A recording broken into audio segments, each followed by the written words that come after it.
Hey everyone, welcome back to SnowRunner. So this is episode 3, and if you're wondering where the other 2 episodes are, you can check out the playlist in the description. By no means do you have to watch them, but I definitely suggest that you would. But yeah, let's get into it today. So first thing we're going to be doing, at least in-game, is this objective that I set for myself way out here. Yeah, no, we're not going to do that immediately. We need more upgrades in order to be able to actually get this stuff done and to be able to do it a lot easier. I'd also like to grab this at some point too. So I think we should jump over here and also here and pick up this stuff first. So I always get really excited to play this game every 2 weeks, and I hope that my excitement sort of radiates a little bit. I know I might not be the most enthusiastic or expressive person in the world, but I've definitely improved over the years. Looking at some of my old videos really makes me feel I know sometimes it's easy to feel like I'm not really doing anything good anymore and I'm just kind of in a rut, but then I look at where I came from and I'm like, wow, things have changed for the better, even if I don't see it now. And that's kind of my theme for this week's video, is looking back. Specifically, I wanted to look back at games and how expensive they are, and kind of talk about my history with games, and just as a kid as well. Obviously, I've been thinking about kids a lot since my wife and I had our daughter almost 3 weeks ago. Pretty well, as this video is posted, it'll be nearly 3 weeks, so pretty crazy how time has flown by in that case. But the last video I did, called Fatherhood, I posted a week after she was born, and yeah, I think it really reflects that. I really like that video, and I would encourage you to watch that one just for the dialogue alone. But today we're looking back in the past at the things I've been thinking about recently, specifically old games and new games and the expense of them. Mostly the expense of them, because man oh man, games as a hobby it's expensive. I mean, it's never been cheap, but it's really expensive. In some ways, it's like the best time to be a gamer, and then in the other ways, not so much, especially with a lot of the big games these days coming out in an unfinished state, still at full price, and usually with a whole bunch of random DLC crap that you don't actually need tacked on there as well. And yeah, it's really just like, I don't know, greedy publishers and greedy companies trying to make the most of what they can before the bubble bursts. So way back in the day, I figured I'd tell this story because I think this sort of, I don't know, this is prime time for me in terms of games. Obviously I'm playing games right now, but in terms of my pure enjoyment, and really I just didn't care about the quality of a game at all. I was just playing games because that was like a super privilege back in the day. I wasn't allowed to do it anytime I want like I am now, or at least I was pre-baby. But I had a paper route when I was a kid, and I did not make much money doing that. I made like less than $5 a week. But I did manage to save up money to buy games, and what my brothers and I used to do is we would go to the Walmart bargain bin and we would pick up games for our GameCube, which was something that my family bought kind of late into the generation of the GameCube. It was pretty darn soon before the Wii came out that we ended up with a GameCube. I was always a bit of a late bloomer in that regard, and my brothers as well. I have 2 younger brothers, so it was always me kind of trailblazing this. Trailblazing is a big theme of this game too, so funny how that works. Also, it's getting super dark in the game, so I'm going to quickly transition to morning to brighten things up. Inconsistent lighting, I love it. Anyways, we're doing good here, by the way. But my basic point there is I didn't have a lot of money when I was a kid. I didn't have an allowance. I worked for my money, and I got some tips from people, but most of the time I was under $5 a week, and I spend it on bargain bin games at Walmart. Under $20 would usually get us some old releases, almost always for GameCube, but sometimes also for PSP, because I bought myself a PSP with my paper route money. Would you look at that? It looks like Michigan. Alright, we got one objective done. Let's go to the next one. Back in the day, games were $60 brand new, and it was extremely rare for me to buy a brand new game. Obviously, the games I was buying in the bargain bin were new, but they were like the greatest hits version, if you know what I mean. Games that had been out for a long time, and they were discounted heavily, or just way overstocked in the case of Walmart. Stuff like Logan's Shadow, if you remember that for PSP, they had copies of that for years and years, even well into like the Xbox 360 generation and stuff. They constantly had Logan's Shadow for PSP in stock. I guess my point is that's how most of my library was built up, is with these $20 games, these cheap games. And these days, that kind of market, I mean, it exists. Maybe not physically as much. Like if I go to Walmart now, at least the Walmarts here, they don't have that bargain bin that they used to. I guess they determined it wasn't valuable enough for them, but unless you're rocking the Steam sales, which is something we'll get into, you're probably paying more for games than I used to back when I was a kid. Oh boy, I just caught that, but yeah, I mean, there is an alternative these days, and is something that we've been seeing more and more of, and that is free to play. But when I was a kid, I didn't have like internet really. We just bought games on discs, and that was it. That was the only way we could play them. These days, it's not really possible, since a lot of games really need big updates and stuff right when they come out. From my childhood until now, things have changed drastically, and I think for the worse. Wow, I just keep doing that, don't I? My goodness. But I think it's been for the worse, where games have just gotten more expensive and less accessible unless you have a good internet connection. And yeah, I don't know. Obviously, times have changed. Technology is different, and that's definitely for the better. But the ability to patch games post-launch has definitely screwed things up, with games coming out way too early, still full price.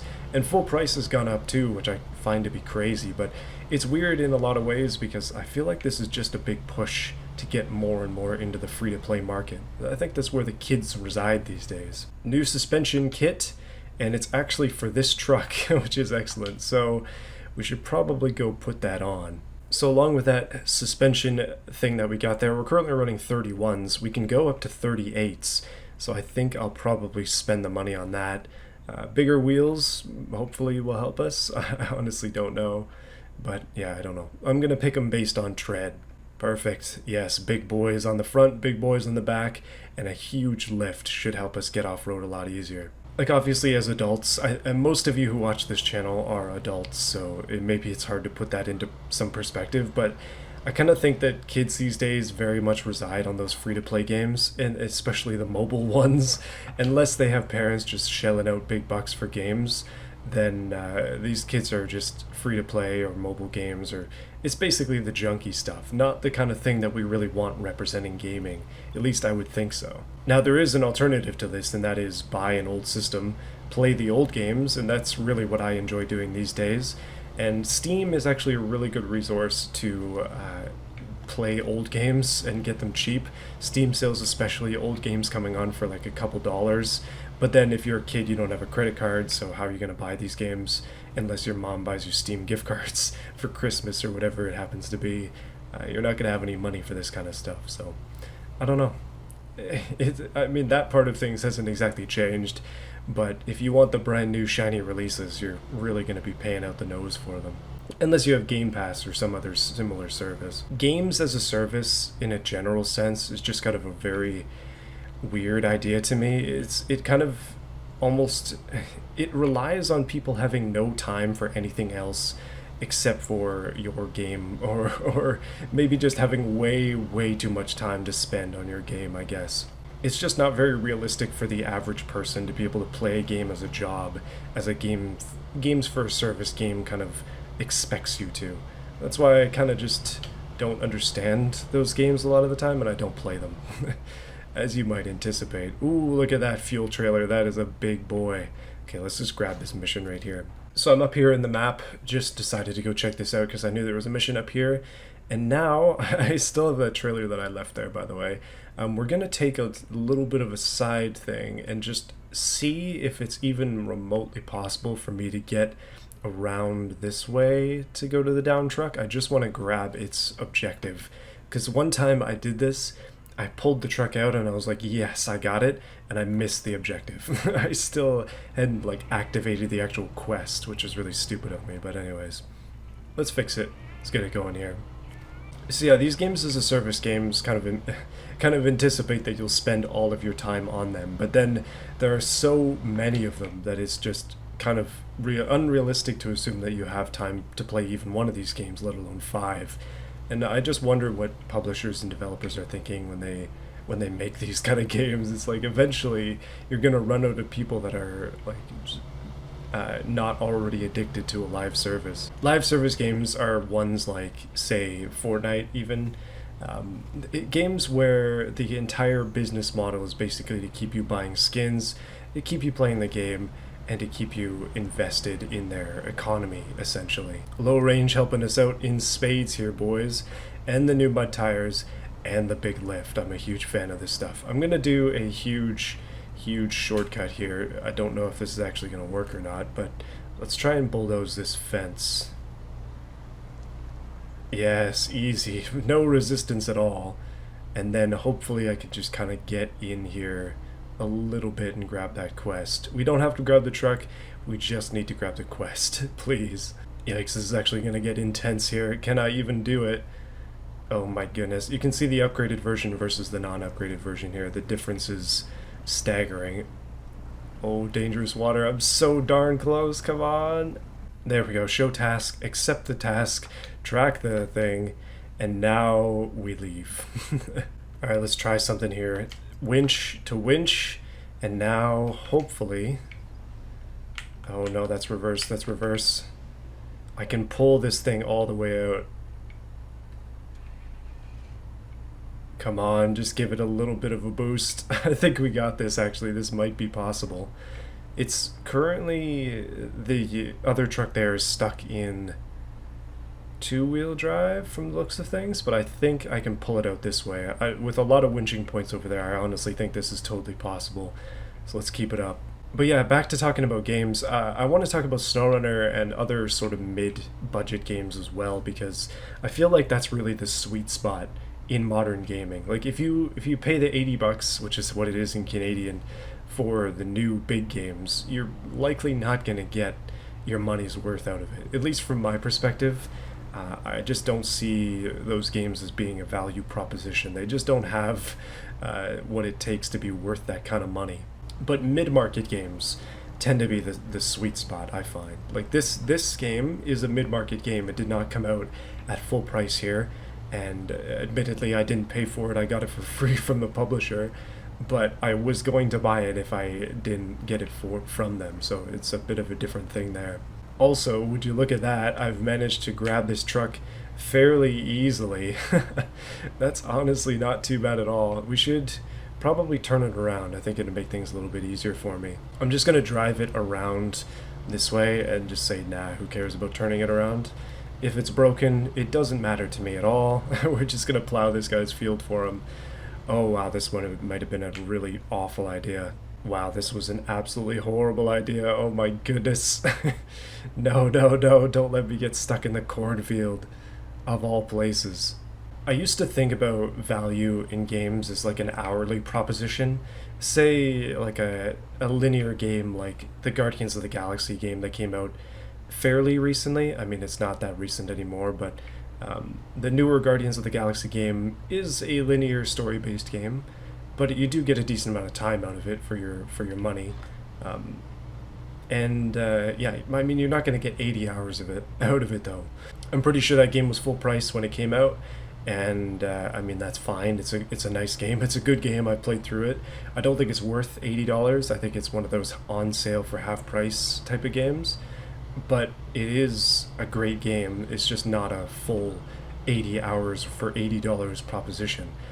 But I slowly kind of realized that that doesn't really matter. However many hours you get out of it doesn't make much of a difference. By the way, that's rank 3 off of that objective, and I feel really good about doing that.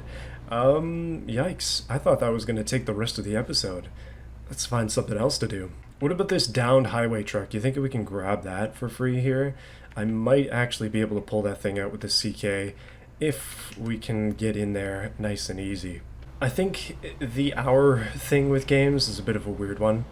Like I said, I used to think that time was relative to hours, like $1 per hour or something like that. It's kind of random. It doesn't make a lot of sense. Oh, let's actually grab this quest while we're here, just to have it on the map. Oh man, this thing is deep in there, boys. I can see it. Oh no, this is going to be a challenge, isn't it? Oh man. I need more trucks that I can sell because we're going to be running this game with only found vehicles, at least as far as we can go. Um, Unfortunately, these quests, I don't believe you get to keep them at the end, which sucks, but it's worth a try. It's definitely worth a try. So, talking about the hour thing again, I've changed my mind and I've decided that it makes a lot more sense to consider games based on how many actual enjoyable hours it gives. Like, I think it was last year I played through Assassin's Creed Odyssey, and I really did enjoy a lot of that game, but not all of it. There was a significant portion of the game where I was just grinded, and it sucked. I really did not enjoy grinding for like 50 hours to try and finish the story in that game, and that's been a common complaint with a lot of the recent Assassin's Creed games. So I'm not the only one. All right, we got the engine going in this thing, by the way. Let's give it the beans. I don't think we're gonna be able to do this. Oh my goodness, this thing is more capable than I thought. We're actually getting pushed out. I might be able to do this after all. But yeah, it's totally based on enjoyable hours per dollar instead of actual just random metrics like how long the game takes to finish. I think that makes a lot more sense these days, especially when games can be as bloated as they are. Again, this is not supposed to be like a huge like drag on modern gaming type video. That's not really what I'm after. But I'm just thinking more like um, things have changed over the years, and I feel that is like an older. I don't know. I'm not that old. Considering how long people have been into games for, I'm really not that old. But I'm almost an old man yells at cloud level. Like I've been playing games for 20 years, and these things have changed, and I don't like it. But at the same time, a lot of it's changed for the worse. So it's definitely reasonable to not like it. Progress, every little bit counts here. Although I might have to pull that tree down in order to actually make any progress. I don't think I can change. No, I can't. I can't drive that truck, so we're not going to get to keep it at the end of this. Hopefully, it has enough fuel to actually like do something here, though. Yes, yes, progress. The CK 1500 with the i6 is all you need, boys. Finish the game with this thing. That's a challenge. Maybe we could have tried that instead. See how far I can get with one truck. Just pull trailers with the winch. Look at that, though. It's actually working. Oh my goodness. No way. I think I might have actually... Well, I can't speak too soon, but I might have actually done this. Okay, that was too quick to get back into that. Back and forth. Back and forth. Ah, come on. So close. Okay, here's what we're going to do. We're going to winch. And we're going to pull. Look at that. That's progress right there. That is serious progress. And then I'm going to release it. Go up onto dry-ish land. Very much in the ish level of dry. Just like that. And then we're going to continue. Go for it. Strength. Speed. So close. We just need more power. Man, it's times like these that I just really love this game. I don't know. I just love how organic the struggle is sometimes. Obviously, they make these environments, but it's very much a sandbox where you can just do what you want.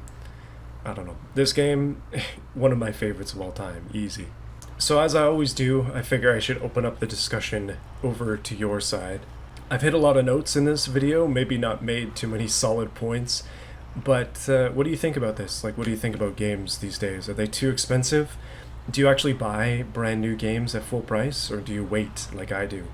I'm very much a patient gamer type of guy, and I tend to wait on pretty much all purchases. I like to get things on sale, and I think I've saved myself a lot of hardship, yikes, by doing it that way.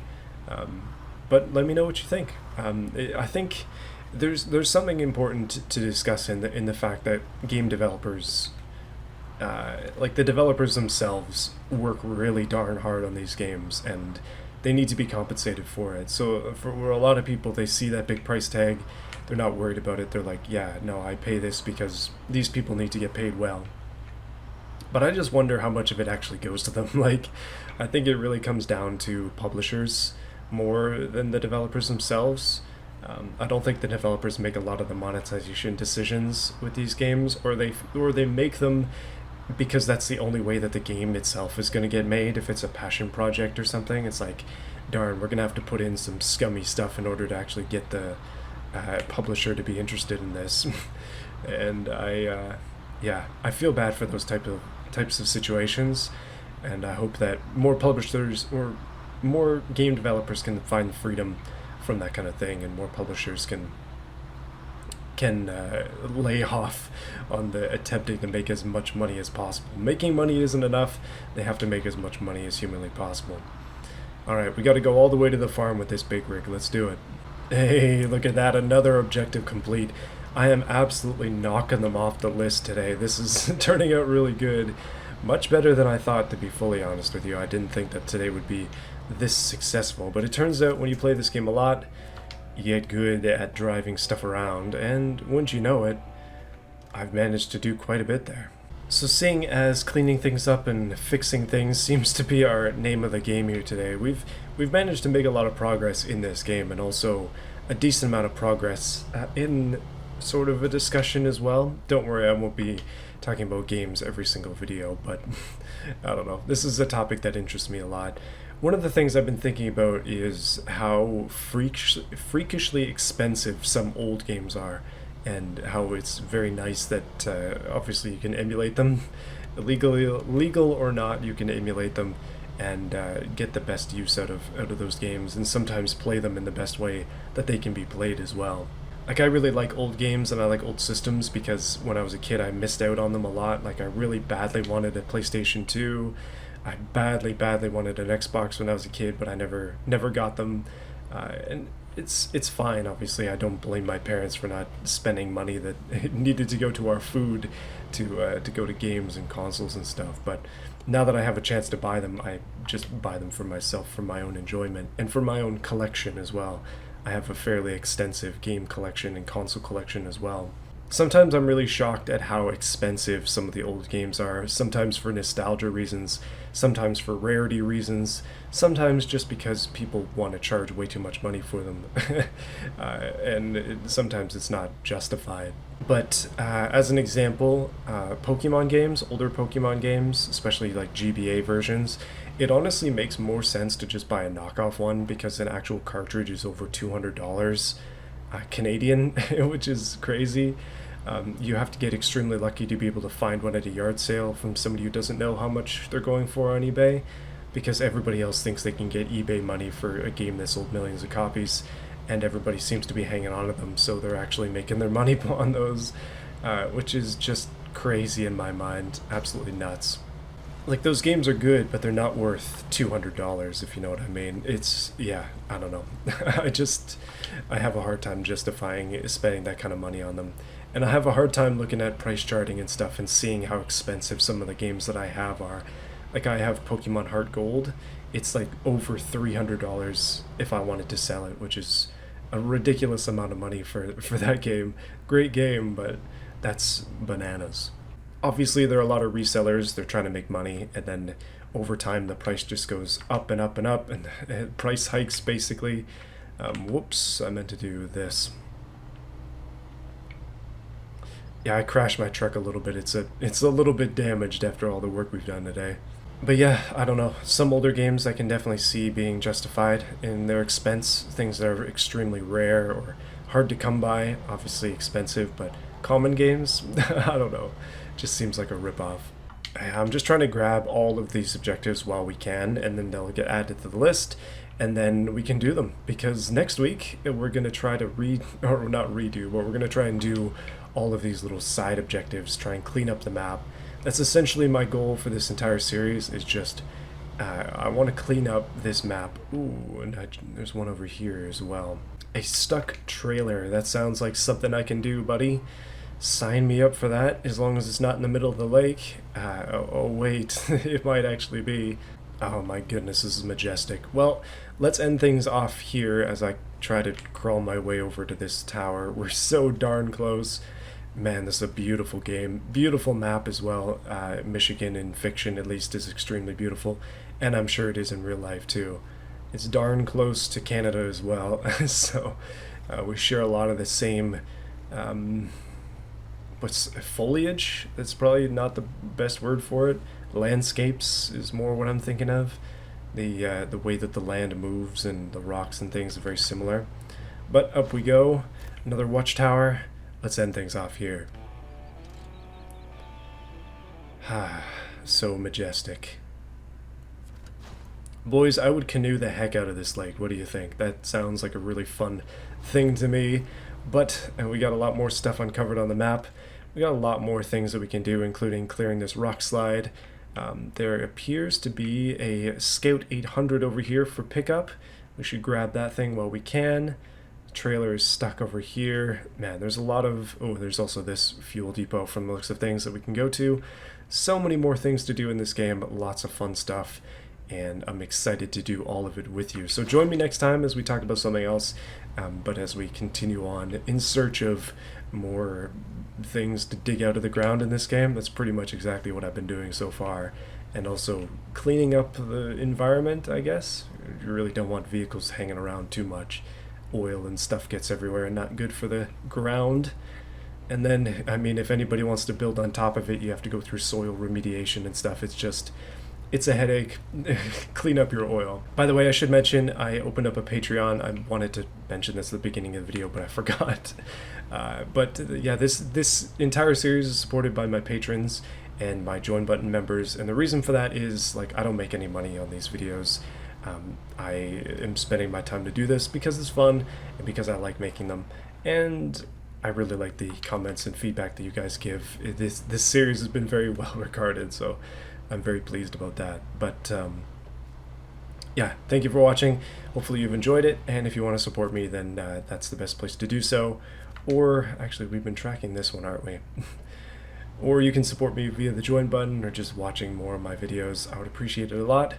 Thank you guys. I'll see you again next time for more SnowRunner and more other stuff too. I've got a lot of stuff up my sleeve. See you guys again soon.